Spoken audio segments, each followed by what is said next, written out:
What's up, everybody? This is your boy Uber Hikari, aka the Nerd Nigga, here to bring you another video with no frills, just the analysis. And today I'm going to be bringing you the season 2, episode 9 review of The Walking Dead entitled Triggerfinger. And wow, goodness gracious, a lot to talk about. This is going to be a pretty long video, I suspect. Probably longer than my usual video, given the amount of notes I have. So let me just jump right into this and just say I couldn't wait for this episode. Obviously, there were some, major cliffhangers at the end of the last episode that I just really wanted to see. I really like the fact that this episode, brought back the horror and the terror and the sort of action that The Walking Dead is really known for. But like I said, I love the action. I like that. But the best writing of the show, which this episode clearly displayed, is how they explore the various themes and concepts of this series through ethics, morality, and psychology, and now even group psychology, not just individual psychology. So again, this episode was superb. But before I jump into this review, let me just give you guys a spoiler warning. So if you go past this point, practically everything that happened in this episode, Triggerfinger, will be spoiled for you. I'm just gonna tell you straight out. Just practically everything will be spoiled for you. So if you go past this point, you will be spoiled. You will, have your viewing experience be a little less exciting. All right, so now let me just jump into this episode review. So, like I said, this show returned back to its visceral sort of horror roots in the aftermath of Lori's crash. She's inside the car. The car is total wrecked. She's inside the car. She's unconscious. However, on the outside of the car is a walker, and the walker is trying to get to Lori. She's trying to get into the car, and there's a hole in the windshield of the car, and the walker kind of puts his face up to the hole and tries to force his head through the hole in the windshield, and you can just see the skin scraping off of his face as he's just trying to push his face through that hole in the windshield. And I mean, I love stuff like that. I just love it. Also, somebody in this episode basically gets his face eaten off by a walker. So if you thought that The Walking Dead was kind of losing its step in terms of its horror and its action, you got plenty of that in this episode, which is pretty grisly and pretty gruesome. I know I usually do these episode reviews by breaking it into two parts, the summary and the analysis, but today I'm just going to combine those two parts. And I've done that in the past, and it just depends on whether or not it's more convenient for me to do it this way or breaking the summary and analysis into two parts. But, this time I'll combine the two. So in the aftermath of Rick's shooting, who we find out is are, Dave and Tony, their friends show up at the bar. They're looking for Dave, they're looking for Tony, they're calling out their names. And so, Rick, Glenn, and Herschel, hide in the bar. And they figure, well, we'll just hide in here. We won't let them, become privy to our presence. And eventually they'll probably, get tired of looking maybe, or they'll think that Dave and Tony aren't here, and they'll leave. But no. And that's not what happens. Basically, a shootout ensues. But it's very interesting how this shootout ensues between the people who are looking for Dave and Tony, their friends, and Rick, Herschel, and Glenn. And it basically happens because Rick is naive. He is completely naive. And if you needed any more evidence about how Rick's moralism is going to get this group in trouble, look no further than the actions that take place, or the events that take place in this episode. So basically what happens is, like I said, the friends are looking for Dave and Tony, and they attempt to enter the bar, except just as they're about to enter the bar, Rick kind of slams his back up against the door and doesn't let them in. And so then they become, they start to realize, wait, there's somebody in the bar. What's going on? So they, start communicating with them. Listen, man, we don't want to fight. Just tell us where our friends are. Have you seen these guys? And so Rick decides to tell them the truth about what happens. So he tells these guys that he has shot their friends and that their friends are now dead. And he tries, I mean, like an idiot, the idiot that Rick is, he tries to reason with them. We don't want any trouble either. They drew on us, so we had to shoot them. They're not buying it, obviously. Then the shootout ensues. So they just start, shooting into the bar. So, like I said, now, Rick, Glenn, and Herschel are sort of, put into this precarious situation because, Rick, the dumbass, wanted to be, the moral one, the ethical one, decided to tell these guys the truth. And honestly, if it were me, I would have told them, nobody's here but us. We're armed, but we don't want any trouble, so just leave us alone. You go your way, we'll go our way. There's nobody here. There's only us. And so now, as far as I'm concerned, Rick's moral authority as the leader of the group is questionable. His moral authority is questionable. Now, Rick is a good leader. I think Rick is a good leader. He gives people a sense of purpose. He's brave. He's decisive. He can put together, an action plan and sort of, delegate tasks in order to get things done. And that sort of makes sense, especially if you know anything about, social psychology or the psychology of groups. What generally happens when people find themselves in, a traumatic situation or, a sort of crisis situation is people want to be told what to do. It gives them a sense of purpose. It also provides them with a sense of structure and stability, and they need someone to look up to. So, but most importantly, they don't want the pressure of responsibility. They don't want it to fall on their shoulders. So if they can easily identify somebody who can, bear the burden of the responsibility of the group, then they'll likely shift that responsibility and that burden off onto someone. And in this case, it happens to be Rick, who's, just all too willing to accept that responsibility. And like I said before, if you study anything about group psychology or social psychology, there have been numerous studies that basically prove this point. So Rick basically gets the job by default. Although I do think that he he's sort of a good leader. I think he's sort of a good leader. But when it comes to his moral authority, he is now questionable to me. He's now suspect to me. His moral authority is extremely suspect. And what are the consequences of him telling these guys that he's killed their friends? This what are the consequences of this? Shootout ensues. Now Rick, Herschel, and Glenn are in danger. So, they develop a plan to sort of get out of this, shootout. So they decide, we'll send Glenn to, run out the back, scope it out, run to the car, and, he'll bring the car around or something like that, and we'll just be able to escape. But when Glenn gets to the back of the bar, he gets out the back of the bar, and someone is covering the back of the bar, so they start shooting at him.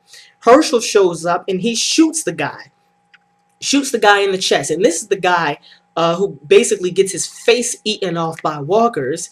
And so there's also somebody who's playing like the sniper role on the top of a building.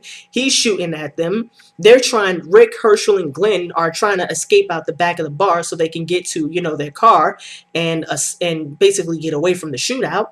However, the guy who's on the roof, his friend comes up with the car and says, you know what? This place is, surrounded with walkers. We have to get out of here right now. We have to leave. So the guy tries to jump off of a roof, but he lands on I think he landed on like a dumpster, but his leg gets caught on the spokes of a gate. So, you've seen those types of gates that have like spokes at the top of them, and that's when the spoke goes through his leg and he's immobilized, and his friend leaves him there. And we all know Rick, good old ethical, moral Rick. Oh, we can't leave this guy here. We're surrounded by walkers, but we can't leave him here. So he runs over to the guy. We got to get him. And Herschel tells him, well, we can't remove his leg from the spoke, because he'll probably bleed to death. And so they decide they'll cut his leg off. They'll amputate it with a pocket knife. And I kid you not, walkers are surrounding them, and they think that they're going to be able to amputate this guy's leg with a pocket knife. What the fuck? Honestly, what the fuck is Rick thinking? What is he thinking? So the walkers start closing in on them, and they have to make a decision. So finally Rick realizes, I don't have enough time to amputate his leg with this pocket knife, this handy dandy pocket knife. So Rick makes the decision to push his leg up off of the spoke. And they take him and they bring him back to the farm, and they sort of blindfold him. So once they get back to the barn, of course everybody's glad that they're okay and they're alive, but they say, well, what are we going to do with this guy?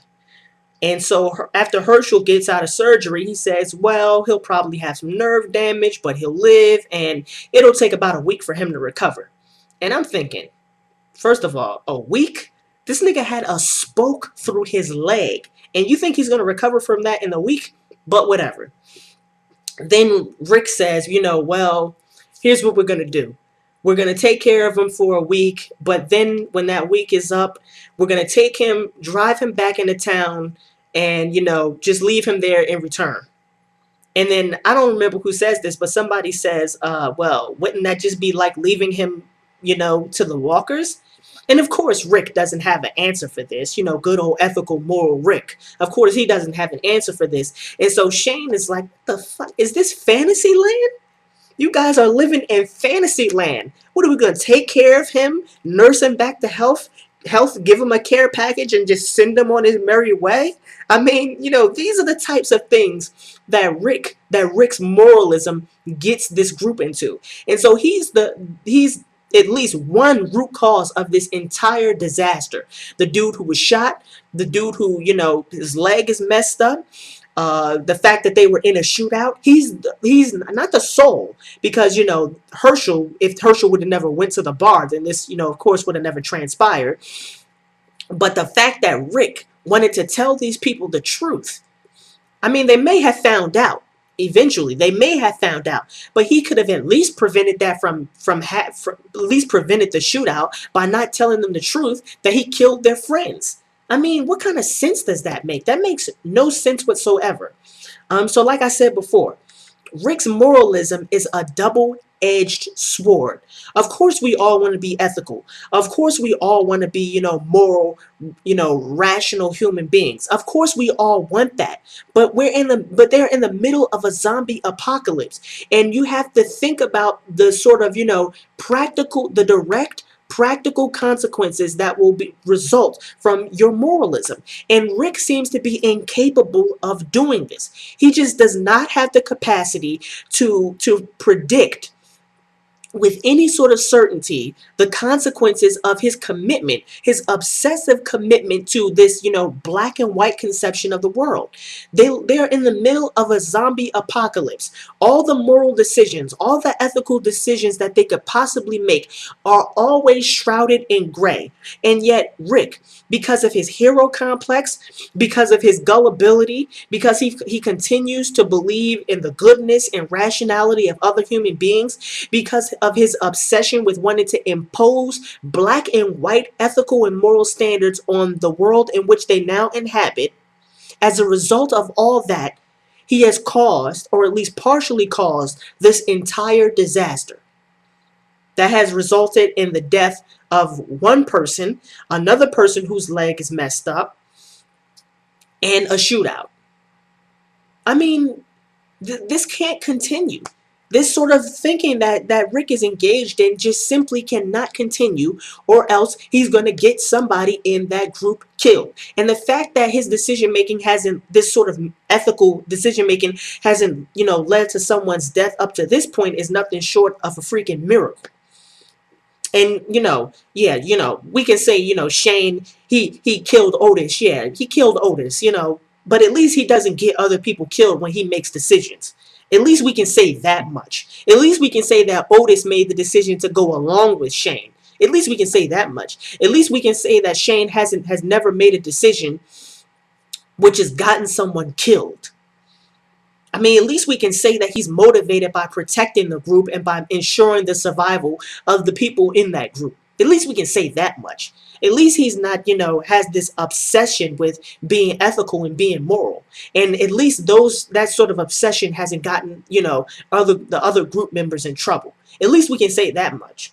And, at some point in the show, if the writers don't explore this in more detail, and actually show how, Rick's moralism is becoming more and more dangerous, I think that would be a failing on their part, because it's extremely obvious to me that Rick's ethical and moral obsession with being completely and perfectly right no matter what he does is dangerous. It's absolutely dangerous, and he can't continue to think that way. So since I've, just brought up Otis and Shane, let me just address Shane directly. Everyone seems to be against Shane. At least the majority of the people who comment on my videos and who've commented on my past episode reviews, they're Shane's delusional. He's crazy. He's dangerous. He's a murderer. He's gonna kill people. No. No. Let me get something straight. Let me get something clear right now. Shane is not a sociopath. A sociopath is someone who's incapable of having any sort of empathy or connecting on any emotional level with another person. So he's definitely not a sociopath. He's not a psychopath. He's not sadistic. He does not derive any pleasure out of causing other people harm or pain or suffering. He's not a sociopath. He's not a murderer. He did not murder Otis. He killed him, but he didn't murder him. Those are two different things. He's not crazy. He may be a hothead. He may be quick to action, but he's not crazy at all. And he's not delusional. He doesn't live in some sort of fantasy land where he thinks that everything will be perfectly moral and perfectly ethical and perfectly right. He's not delusional whatsoever. Whenever he attempts to take an action, it's always to ensure the survival of people in the group, and always because he wants to protect people in the group. Now, of course, he may have ulterior motives, like, when he killed Otis. He said he did that because he loved Lori and he wanted to save Carl's life. But who doesn't have ulterior motives? I mean, why do we have this, holier than thou mentality? Oh, Shane is immoral and he's a murderer and he's a killer and his intentions aren't pure. So that proves that he's a bad person. Human beings are complex. We have various motivations for any action that we do. We always have ulterior motives. So why would it be different in Shane's case? Why would it be any different for Shane? And the challenge is open. Let me just say this. The challenge is open. The challenge is absolutely open for anybody to prove to me that Shane is a sociopath or a psychopath, or that he did the wrong thing when he killed Otis. So let me just lay out the scenario for you very clearly. And I want to ask you, this is a direct challenge to anybody who wants to answer this question. What would you have done if you were in Shane's position? And I've asked this question before, and for the most part, people, pretty much avoid it. But let me ask you, what would you have done? You have one bullet left. You're surrounded by walkers. There's two of you. If you do nothing, both of you will die. If you do nothing, both of you will die. And if both of you die, then the probability is very high that Carl will die. Because remember, you're on a mission to procure medical supplies that are necessary to save a child's life. So if you do nothing, both you will die, your companion will die, and the kid is going to die. So what do you do? What do you do? If you think Shane did the wrong thing, then tell me what you would have done. Because you know what I would have done? I would have shot Otis's ass. Sorry, Otis. I probably wouldn't have shot him. Well, I can understand why he shot him in the leg, because, then the walkers are, crowd around him. Even if he shoots Otis in the head, if Otis is just dead, well, maybe he should have shot Otis in the head instead of the leg, because, then the walkers would have, at least been able to feast on his corpse, and that would have provided enough of a distraction for, Shane to get away. So maybe, but either way you look at it, I would have shot Otis. That's just me. And I'm not having any pretensions about, I'm so holier than, Shane. I'm holier than thou, and I'm just this morally ethical and perfect human being. No, I don't have any illusions about that. If it was me, I would have fucking shot Otis and I would have saved myself. You know why? Because I'm not allowing myself to be eaten by fucking zombies. And if you think that the moral and the ethical thing to do is to allow yourself to be eaten by zombies, I think you're in the minority. Because no one in that situation, I won't say no one, but the majority of us wouldn't have done that. Hell no. Allow yourself to get eaten by zombies? Of course not. Also, about the thing about the walkers in the barn. How would you compromise with Herschel? Because it's obvious that Herschel was not going to budge. I mean, he actually believed that the zombies in the barn were people and that they were still alive and that they could be cured of their sickness. Are you kidding me? Really? This is why I say that Rick is gullible. Did he really believe that he was going to persuade Herschel to allow him to take out his wife and kid who he thought was still alive and could be cured of their sickness? What? What? I mean, honestly, are the zombies or walkers or whatever you want to call them, are they alive in the minimal biological sense? Yes. Are they still persons? Are they people? Are they humans? No. No. It's that simple. They're not. And it's not even the fact that they're not human or that they're not people. And this was clearly shown by the fact that, I mean, Shane, once the walkers get out of the bar, he's shooting them in the lung, he's shooting them in the heart. They just ain't dying. They just keep coming. And so it's not even the fact that they're not humans or that they're not people, it's that they're dangerous. I mean, Herschel, Herschel is a fake Christian anyway. I mean, he wants to act all high and mighty at the end of this episode, talking about how Shane killed the people in the barn. But Herschel, meanwhile, is the hypocritical fake Christian.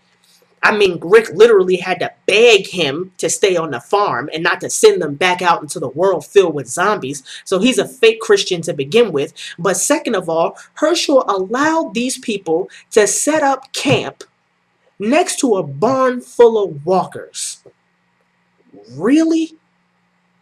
I mean, you've got to be kidding me. How did Shane do anything wrong by killing the walkers or by putting them down? Who in their right mind in the middle of a zombie apocalypse says, you know what? I'm okay, camping out next to a barn full of walkers. That's okay with me. Really? Come on now, people. Let's be serious here now. Come on. Seriously? Seriously? I don't think so. And then once everybody finds out that Lori's missing, uh, what does Shane do? Shane hops in the car, goes and looks for Lori. And what does Dale do? Dale doesn't do shit. You think Dale's gonna hop in the car and go out there and go and search for Lori? No. No. He's not gonna do that. I don't even think. I mean, has Dale ever done anything to protect the group? Now that I think about it, just off the top of my head, I can't think of any time that he's actually done anything proactively to protect the group. No. So Shane hops in the car, goes to find Lori. He finds Lori. Of course, she doesn't want to come back because she wants to continue this futile search for Rick. She wants to go in town by herself with one gun. And even if it was a 6-shot, she's used one to kill a walker. So she's only got, what, 5 bullets? So she wants to walk into the town at night with 5 bullets. So what does Shane do? Shane lies to Laura. He tells her, it's okay. Rick and the other, they're back at the camp. They're safe. They're okay. So when Lori comes back to the camp and finds out that Rick actually didn't get back, what does she do? She gives Shane the cold shoulder. Really? Really? And let's not forget about the fact that in this particular instance, there is no doubt that Shane absolutely saved her life. You know how I know? Because remember, if you remember the beginning of the episode, the gunshots from the shootout that Rick helped to cause actually actually attracted walkers. That's how they got surrounded by walkers to begin with, because of all the noise that the gunshots were making. And so the walkers come. Now, if Lori had actually walked into that town and went to that bar, there is no doubt in my mind that she would not have survived. I mean, that place was swarming with walkers. Absolutely swarming with walkers. There's no doubt in my mind that her ass would not have survived. So Shane was actually the one that saved her life. He actually protected her. Because if it wasn't for Shane convincing her to come back by lying to her, her dumb ass would have walked right into the middle of the town, full of walkers, like a dumbass. Now let's talk about Sophia. You want to talk about Sophia? Even when Shane thought that Rick was wrong, he still continued to search for Sophia on multiple occasions. On at least two occasions that I can remember. One when they were in the forest, a forest that's probably full of walkers, by the way. When he went into the forest with Rick to search for Sophia, and the second time when Shane and Andrea went into town to search for Sophia and they got surrounded by walkers. So I mean, this is a man. I mean, that's not the actions of a psychopath or a sociopath. Someone who goes out of his way, even when he disagrees with another person, to go out of his way to drive into a town full of walkers to find a little girl. Does that sound like a sociopath to you? That sound like a psychopath to you? A crazy person? A delusional person? No. No. So now, and I'm just going to say that the writing in this episode was absolutely superb, because it forces you to, no one actually, comes out. There's no, narrative voice that can come out and tell you, this was ethical or this was not ethical or this was moral or this was not moral. We have to infer these things. You see what I'm saying? It depends on how you interpret Rick's actions. Because it's entirely possible that somebody could have watched this episode and not have realized that because Rick decided to tell Dave and Tony's friends the truth, that was partially responsible for causing the shootout that ensued. See, if you don't interpret these things, if you don't infer these things, then you'll miss it. You'll just, skip right over it. So now let me address Lori. In the last episode, we saw that she absolutely treated Daryl like shit. I mean, Daryl. I think out of the entire group besides Carol, the actual mother of Sophia, Daryl is the person who was most hurt. He risked his life on multiple occasions. Working hard, scouring through that forest, almost got killed by walkers, got stabbed in his side with the arrow, going over hell and high water just to find this little girl to save her. And only to find out that she was already a walker in the barn. And Lori goes and treats him like shit, saying that he's selfish. Oh, really? Oh, really? And Daryl's the selfish one. And yet this bitch leaves, doesn't tell anybody that she's leaving. She goes by herself. She leaves her child behind for other people to take care of. She's pregnant. But Daryl's the selfish one. She does all this and Daryl's the selfish one. Really? That's the definition of selfish. To not have any concern for how other people will feel when they find out that you're absent. To not have any concern for how your son will feel once he finds out that you're absent. To be pregnant and to drive and go by yourself with one gun and 6 bullets into a town at night swarming with walkers. And she's not selfish? Are you kidding me? And let's not even talk about the ethics of her having a baby that will probably turn out to be a burden to not just to her and Rick, but to everybody else in the group. Ugh. Jesus. So now let me address something else. In a previous video, and this is something that a lot of you, took offense to, when I said that Dale was more morally suspect than Shane. And everybody, oh, how could you say Dale is more morally suspect than Shane? Oh my goodness. And now it turns out that Lori is more morally suspect than Shane too. And here's why. The most dangerous person is not the person with the gun. I'm not saying that they aren't dangerous. I'm just saying they're not the most dangerous person. They're not the person you should be concerned with. Not that you shouldn't be concerned with them. Of course you should be concerned with them, but they're not the most dangerous person. And here's why. The person who's the most dangerous person is the person who can manipulate you, who can gain your trust and then use that trust to manipulate you, to cloud your judgment. They take advantage of your trust, and by doing so they can spread discord. They can spread discord and absolutely destroy group morale and absolutely destroy group cohesion. And I know everyone has had this experience when they've been manipulated or betrayed by another person. And you say, oh man, I never even saw this coming. I knew that these people over here were plotting against me. I knew that they were my enemies, but I never would have guessed that you would have betrayed me, not you, the person I trusted the most. I know I wasn't even thinking about the possibility that you would betray me. Everyone has had that experience when they've had their judgment clouded because they want to trust this person or they want to believe in this person, and that's exactly what's happening. That's exactly what Lori and Dale are doing now. Dale is manipulating Lori by telling her about Otis, and now Lori is absolutely manipulating Rick. And you know what? I went back to watch the episode again. I watched two scenes. The first scene where Shane is talking to Lori, and the second scene where Lori is talking to Rick. So I went back and watched those episodes, watched those scenes in this latest episode to make sure that I got this right. Lori absolutely lied to Rick. I mean, lied to him. Manipulated the fuck out of Rick. She's telling him, oh, he killed Otis, and oh, he's dangerous and he can't be trusted, and he thinks the baby is his and he won't quit. And Rick was like, I think you'll accept that the baby is mine. What does Lori do?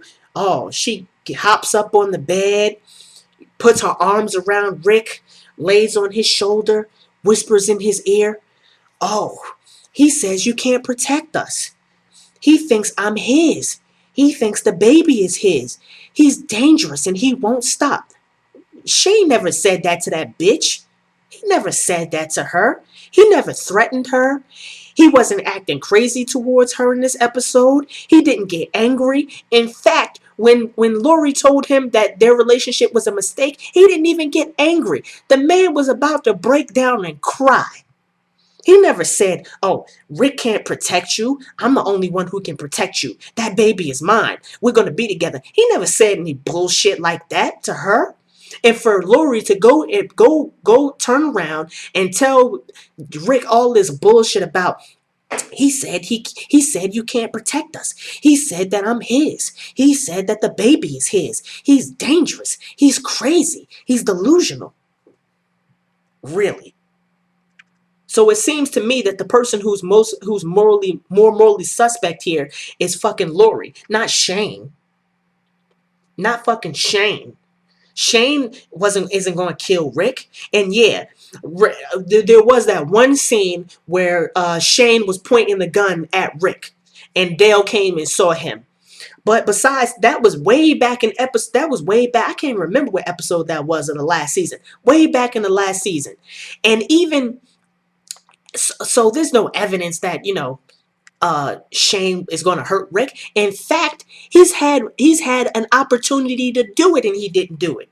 When Rick and Shane were in the forest searching for Sophia, and this is when Dale wasn't. This is when Dale. Of course, wasn't when Dale, because this happened in the first season. But yeah, Shane could have easily shot Rick and came back and said, the walkers got him, man. Tried to save him, but we were swarmed, and the walkers just got him. When they were in the forest searching for Sophia, Shane had ample opportunity to kill Rick's ass, hide him somewhere in the forest, come back and tell him the walkers got him. If that's what he really wanted to do, he could have done that if he wanted to. He really could have done that if he wanted to, but he didn't.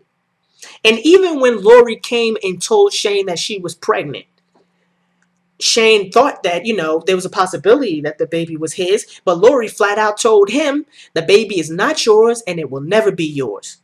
And that was the end of it. Shane never said that fucking baby was his, although I suspect that it actually is his baby, and he may suspect that it's his baby. He's never made any indication through either through his actions or verbalizing it through his words that suggests that he wants that baby. He wants to protect the baby. Sure he does. He wants to protect Lori because he loves her. But he's never told her that he can't live without her or that he'll have her and all this other bullshit that she's insinuating to Rick about Shane. Not once did Shane ever say that to Lori. So it seems like the people here who are spreading discord and who are going to be responsible for destroying this group will be Dale and fucking Lori. And that's basically how I feel about the whole situation. So this was your boy. Of course, I give this episode a 10 out of 10 for, the psychological, relationships that they've established. Of course, the continuing exploration of the themes of ethics and, leadership and responsibility. Everything is awesome. But I'll tell you this, for me personally, whether or not this series, The Walking Dead, continues to be good depends entirely on how they handle this subplot between Rick, Shane, and Lori. And I'm reserving my judgment for right now. Like I said, I give this episode a 10 out of 10. But if they fuck this subplot up with some stupid ass twist about how Shane goes crazy and goes off the deep end, I'm not going to be happy with that. Because it will be an easy way out for them. It will be taking the easy way out. And I just don't think that's good for this series. So this was your boy Uber Hikari, aka the Nerd Nigga. Just brought you another video with no frills, just the analysis. Peace and have a blessed day.